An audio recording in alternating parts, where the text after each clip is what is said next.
Hey everybody, how's it going? This is Max with BuzzTox here, and I am back with my initial review for House of the Dragon Season 1, Episode 9, the penultimate episode. And in my opinion, it did live up to the penultimate hype. However, it is a bit slower than other Episode 9s of Game of Thrones seasons we've seen in the past. To me, this episode reminded me so much of The Winds of Winter.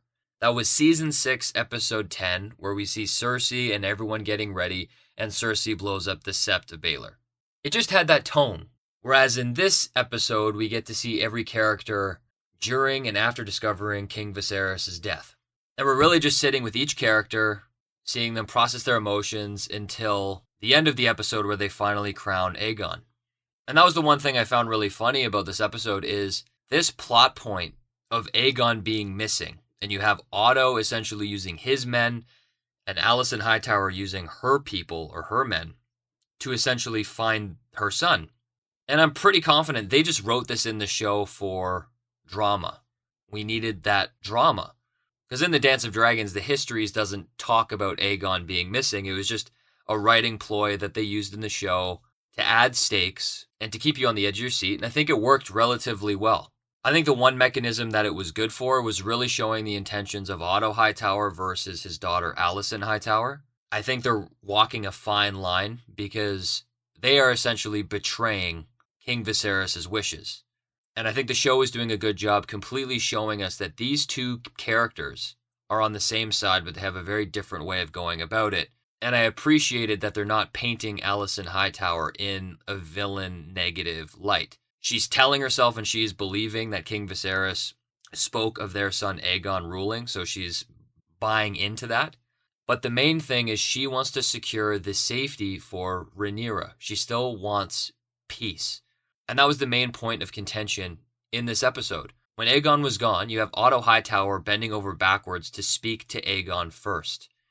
But then you have his own daughter, Alicent, fighting to speak to her son first because she wants to put in his head that he needs to rule for peace.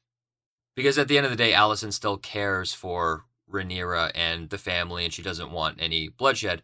Whereas Otto has more of the hardline approach of, obviously, if they don't obey, they're a threat, and they have to be eliminated. And that's the main thing I really did enjoy in this episode, is just seeing the points of contention between Alicent and her father. And kind of seeing how they each have their own network that they utilize. Alicent has Criston Cole, which he has some temper issues, but he's completely devoted to the queen. And then Alicent also has Loras Strong, and she has some weird deals with him, where you see in this scene she's providing what he wants. I guess he's got a foot thing, and she is using him as essentially the Master of Whispers. And with that, she ended up succeeding getting her son Aegon first, with Criston Cole and her son Aemon. Otto, on the other hand, is very powerful. He has his guys. You see him. I'm shocked he went out to King's Landing and he was speaking to this woman. And she's basically an advocate and she wants these kids to be taken care of. And he's pulling strings, seeing what he can do politically just to get his hands on Aegon.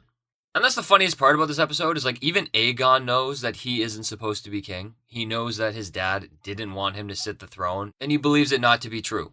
And he now gets this blade, which he hasn't been shown by his father, the secret Targaryen words. He hasn't seen it be burned in and etched into the side of the blade, and he doesn't know what it means.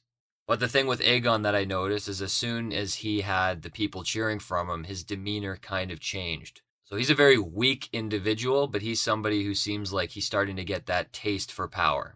On the other hand, his brother Aemon stole the show for me. He's one of my favorite characters, just because he's so interesting.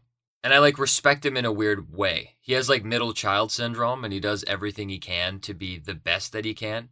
And he's right. He's the one who should be king because he's so much more qualified. He reads the history books. He flies the biggest dragon. He's great with a sword. He's basically a jack of all trades. But even after feeling all that, he still does what's right, stands by his family and supports his brother sitting the throne. But obviously that was the really big turn of events of Rhaenys escaping on her dragon. She could have ended the whole war right there, killing all of the Hightowers and their Targaryen children, but she chose mercy. I think partly because of Viserys, but I think also Alicent Hightower saved her family in that moment. This interaction that Alicent had with Rhaenys earlier in the episode. I think she gained her respect, and that's why she was able to get that mercy. But all in all, excellent episode. I was a very big fan of it. Probably more on the slow side as far as penultimate episodes go, but it was awesome. But those are my thoughts about this episode. Please let me know what you think in the comment section down below, and until next time, I'll see you guys later.